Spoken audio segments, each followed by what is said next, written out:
সেখানে আমরা ঈদের দিন রাতে, যেটাকে আমরা আঞ্চলিকভাবে চাঁদ রাত বলবো, সঠিক শব্দ হচ্ছে চাঁদ রাত, সেই রাতে আমরা মশাল জ্বালাতাম।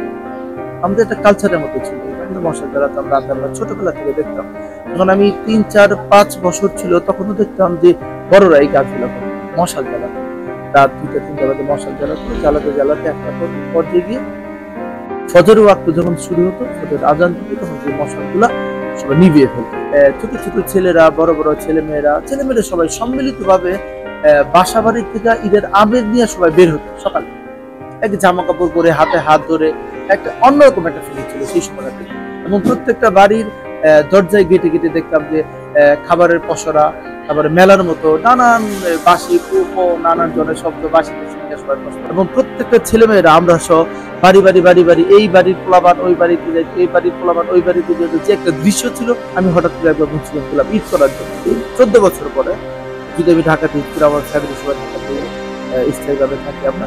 তো মুন্সিগঞ্জ যখন আমি ঈদ করতে গেলাম, আমি আমার বড় ভাই আরিফ ভাই ঈদ করতে গেলাম। ঈদ করতে গিয়ে যখন আমি আমার এলাকায় ঢুকলাম, ঢুকার পরে দেখলাম সারা এলাকার মহল্লায় কোনো লোক নেই। তো আমরা ছোটবেলায় যখন দেখতাম যে আমরা যখন ঈদ করতাম, তখন দেখতাম যে আমরা বড়দেরকে সালাম দিতাম, শ্রদ্ধা করতাম, আসসালামু আলাইকুম, ঈদ মোবারক।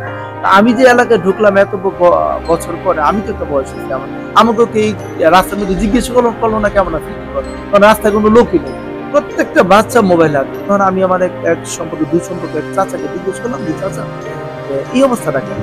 কিন্তু আগে তো আমরা 15 বছর আগে দেখিনি, ওই কালচার হয় না বাতিজা, ওই কালচারটা এখন আর নাই।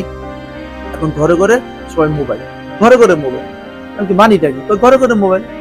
একটা বাসায় উকি ঝুঁকি দিয়ে দেখলাম যে একটা বাচ্চা ঈদে গোসল করার পরে ঈদের জামাটা ও ঠিক মতো পরে, অর্ধেক জামা পরে আছে, মোবাইল নিয়ে বসে, আরেকজন খাবার নিয়ে মোবাইল নিয়ে বসে, প্রত্যেকটা ঘরে ঘরে মোবাইল নিয়ে বসে।